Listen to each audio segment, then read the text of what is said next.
How can you, with the Prosperity Project, help address this? Is it about education? Is it about action? Where does the action begin?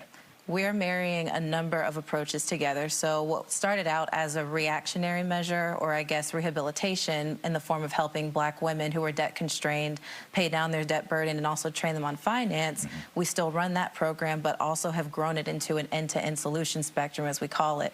So we have an interception arm, which helps keep kids from becoming debt constrained, our intervention, where we're helping folks after the fact, but also interference. And we say that's more systemic disruption, because it's one thing to help people who've already been affected or keep them out of it, but also we've got to break apart the systems that make these circumstances possible. Every epiphany in life comes from that aha moment. When was yours? It was in August 2019, and at that point I had wandered into, I call it $123,609 and zero common sense.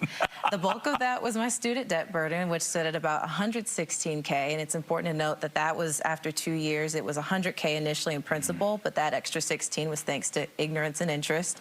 And because I had co-signers in the mix, so it wasn't just my credit on the line, when I got so far behind on my loans that it blew up my credit, which I really didn't care about at that point. I was just so perturbed. But then for the relatives who were on the hook, I got a very strongly worded email, and it was just like, I am so disappointed in you. And, you know, just it made me feel less than like dirt. And I was like, you know what? I don't know how, but I'm going to take back control over this starting today.